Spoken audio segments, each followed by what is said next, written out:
iyo live umutereke sako muri gutuma sana mukanikanga kwa so Bruce wavugaga rero rigari yarakubaje n'ubundi kuri iyo haso yo ndirimbo urumva iri mu buzima bwawe uramubwiye ngo ntabwo ubyumva wowe murabivuga gusa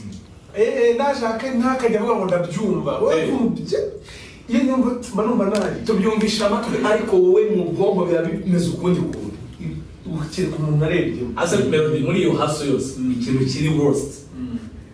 kimuvuga uti iki kintu sinzakibagirwa cyambaye hari ibyo numvise mu mwari ibiryo ngo mwitanga ngo niba ari ibitaka kuri studio yari ubutaka ni Jimmy Cliff wagize ubutaka ndamushobora ari kuri radio byari ibiryo byari amashu n'ibira ni amashu mudagera katagatisha mu ari byo kwitiye abantu undi twabagara kwima hari umuceri nyine n'amashu ubutaka rero umuceri n'amashu ubundi ni cyari cyo cya buri munsi iyo rero habagamo agafiriti n'ishu n'ubu nyabikumbura kabisa kwa tantine twagataga kwa tantine ubwo hari ikano kuri segiteri niho hari studio nyine twakoreragamo bikagira bityo ukabona umuntu aguterejemo amagara kwa tantine ubutaka n'iki akazi kagakomeza muri struggle rero ngiye ikintu cyangoye cyane ni igihe natangiye gukura n'ubu ibi bintu umuntu abizamo ari umwana struggle ntacyo ziba zigutwaye ubizi nyine kuri kugerageza murebe ko nawe haza gutangira kuzamo indwara zigashira amasitari buzumana ngo twateye amadamu nyine ntangiye gukura mbona ntangiye guhangana n'ibintu byo kwitwa umubyeyi hakiri kare umubyeyi w'imyaka 20 ni ngaho ubwo 20 kuzuza itakurikira noneho izindi hari abantu muri media habamo abantu bafite imitekerereze myinshi itandukanye abazana b'iby'amoko utazi ibyo utazi biba ariyo bijya reka urugamba rwatanje rimwe na rimwe ukazana kubitana nabyo nyine n'ahantu utisubiye ku byaba biri ubundi ibyo byose byabaho bigahuriza hamwe mu kumanura kariyeri uzamara akazi umuntu yarakurebye arakureba aravuga ati ijwi njyamubona ibindi bintu njyamubona azacyari mu mihanda ari umuhungu arahari ariko sinamuvuga ntabwo namwangisha abantu ntawe ugira nk'uko undi yagize kandi Imana niyo muntu none se ntibyaciyemo ariko ibyo uvugaga ngo isura yaramuhomeye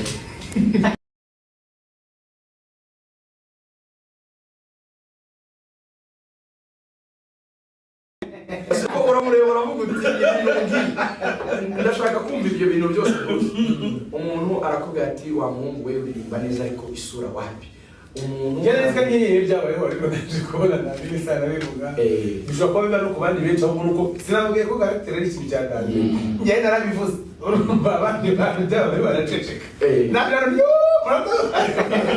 mutandukanye umuntu arabwe isura ntizakora nabonye n'abandi baza bakabivuga mbabone ko ntabwo ibyo si byiza niba uri mu mwanya wo kugira ngo ufashe abandi hano baca intege n'akazi kawe nawe uzabibona uzahura nabyo njye nshaka kumenya muri ibyo bintu byose byakubayeho byinshi cyane byinshi byo kuba uri gusuramuringa ushaka uburyo wakora umuziki hari igihe numva agasubira ngo ababikana mukagera Nyamirambo n'amaguru murabona kureba agasiporo uzi siko nyigendera ntabwo nagera gutya ngo nyirarire gusa rero ntabwo ariko bizi nyine ntabwo siporo nkora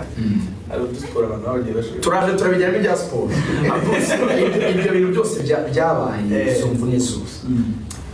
hari umuntu bigira uwo ari we cyangwa se hari n'umuntu bisigaho nyine bikamurangiza ndashaka kumenya impamvu yatumye wumva wakomeza ukavuga uti nubwo bigoye nubwo ndi kurya nabi abantu ntibakambwira amagambo mabi Kalisa John akanga gufotora izo mvune zo why kuki wakipinze icyo kintu cyo kuvuga ati I will try pack induction yari bari kwabaga jyahe ikintu abantu banibeshye n'ubu ngubu mubona mo nabyo murakora iki nta kindi kibuze n'imiziki nta kintu nzi ngwera nyine umwana arakoze imiziki sha basareka mbabwire mbaciye intege nta mazari ayikora mwana abandi bana bafite options urumva nta famiye tuvuga ngo negabyeho bizagenda gutya ibintu byanjye ntabwo navuga ko hari indi experience y'ikintu nize nkakimenya ku buryo wenda mfite ubwo burambe muri cyo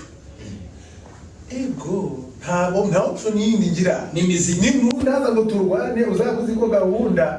ari ukumerera nabi mpaka nsinze kuko nta kundi byamera ntabwo nabwira abana banjye ibaze ko mfite abana nishyurire bari nkabatuma ku ishuri ngo bazaba aba mbere ukabwira agafonse bagende nkagera aho ngomba wa gatandatu nta mpamvu n'imwe ngira mu buzima yo kudakora ibi bintu ntiwemera gutsindwa imana yampaye impano ku buntu ku buntu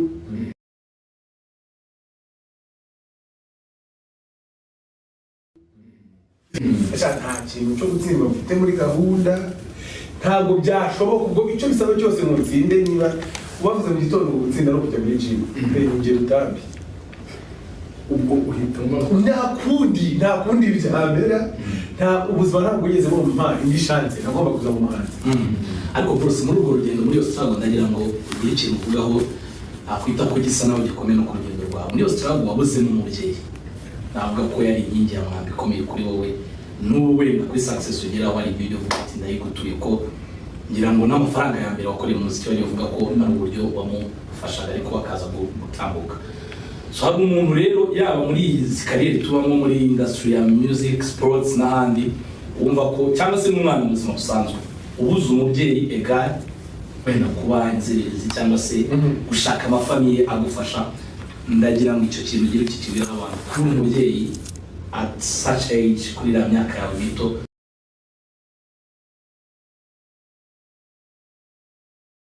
bagamira mu kazi Bruce wasangaga wenda n'aba manager cyangwa se n'abantu batanga akazi bavuga ngo kabakozi barimo abantu simbitindaho simbirebaho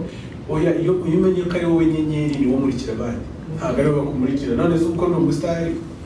manager wanjye ashobora kunzanira igitekerezo tukagitekereza ariko ntabwo yambwira ngo ujye witwara gutyo ko sikomeza ingendo yo ndiravuna ntabwo byigeze bimbangamira ahubwo byabangamira abo twakorana akavuga ngo urabona ukuntu runaka yitwa igenda managing ntabwo ari ingingo wawe aho ntabwo ariho mbirongeye isi yanjye igomba kuba yuzuyemo njyewe abandi bakaza tugafatikanya bitavuze ko ntajya mu isi zabo ariko njyewe nk'umushyitsi igiye mu mutwe wanjye nibuka ko ari njye sinjya bivanga Bruce ujya nkiri gusitera kuri icyo cya competition cyangwa se no kuvuga ngo njyewe nyine ndumva ko ibyo nkora nkuko n'abaraperi gusa ko nabikora ku baraperi bakora powe baravuga ati genda uwa erega no mu mikorere yacu bitandukanye n'abandi iyo witwaye nkawe niyo mpamvu ku isi turi benshi flavor n'umuziki uko tuwukora buri muntu wese yuzuza undi ntabwo wambwira ko nakitwara nka King James yo kuri King James yitonda no mu buzima busanzwe bikaba ameze akora abasazi ndi tuba turi kumwe abasazi kamera yaza agahita ananiga ijwi mwana kandi yo muri ahandi hantu abantu ari kuvuga muri tenor bakiza na kamera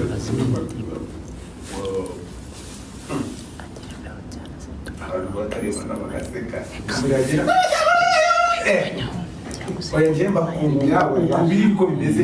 biravuna biranagoye none se unzi ukuntu nzajya ndirimba nzamura umutwe ukuntu nzajya mvuga so bingiyo ibyo uko nguko nta kintu byaba bibangamiraho wenda ariko uragira ngo nimbibangamira igire nti ndavuga ubundi se nakibangamira ndavuga iyo personality ufite nta kuntu yaba wenda challenging akazi kawe nicyo namubaza ahubwo akazi kanjye muri iyi minsi uko bimeze abantu badukunda na personality barayigura ahubwo byuzuzanya n'akazi ni ukuvuga ngo umuntu areba runaka akareba ko yitwara abantu bakeneye kumenya byinshi bakamenya amakuru muri personality y'umuntu rero ubisangamo byose niba nitwara nabi ubwo nyine nagiye ariko niba nitwara neza nabwo biraseringa biruzuzanya rero n'akazi very nice wasobanukiye ikintu cyo gukora amakuru arenze kuvuga ngo wasobanukiye nasobanuje ko mu ndeba mukankunda urumva nanjye nareba undi nkamukunda tudashyizemo akantu ngo uzagera mu bantu yenda gushyize amaboko inyuma mabaza hari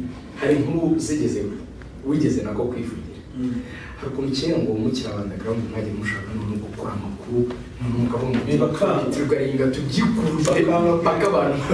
babimenye hari inkuru nigeze kumva ngo ikuntu mwavuze ngo reka turebe ahantu tujya kwihagarika badufotore muri duce ko kandi iyo muri yagiye yitubwiye ndi kumwe na Maji twari dukora indirimbo bakanga buriya guhera kera twarakoraga twari mu studio tukikiringa ese bikanga twari tubona Kalisa John inkuru yabaye natwe duhari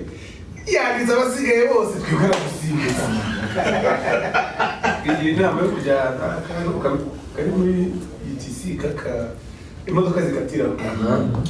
iyi kaya twagiye gukorera hibara babaye Kalisa reba nawe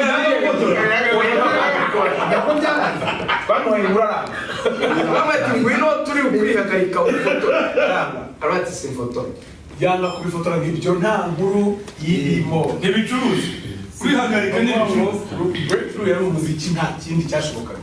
twaba gushaka indirimbo nzima zigasohoka kandi shara kuri Amaji waje gukubita urarira ruhinda ukwanza abanje yitwa igifu igifu twari ikora yakora video ntiyakira murabanza nabonye nta nkuru akora video ntiyakira ariko twaje gukora turi ku ishuri Amaji yaje kwitabona ruhinja imugezayo yashyizeho umwana w'umuntu barumereye nabi cyane banza barabona n'ibintu byo kujya mu nkiko ariko mbese uriya mwana ubwo iwabo barabimenya ko yamuzanye ashobora kuba yarishyuye umuntu wabeshye ko ari we mama atari icyo gihe none se baregaga ko imirire y'umwana wabo oya imisusire n'imisere imitima washyize umwana ntabwo umwana w'umuntu ntabwo mujyana wiboneye yagiye muri video se nibyo baravuga muri audio no kubwira bati tukaba bakozi bo mu rugo bajya bafata abana ba shaho umwamba ni akazi kanyu muzaba muri imana mubagusha kumutereka baranza Amaji n'ubakishyura bazamurerana ntabwo bibaho ntibibaho umwana w'umuntu n'uw'agaciro si uwo gukoresha ibyo wiboneye ariko Faustin nyemerera ntituze kubikonstipa cyane oya turaganira arabivuze binjyana ahantu kugira ngo tugende tugabanyamo amadeni y'abantu ndabyumva ko iyi miziki yakubabaje hari punchline nziza iri mu ndirimbo ntabyo wumva mwana urabibona gusa tugere twongero uhimaze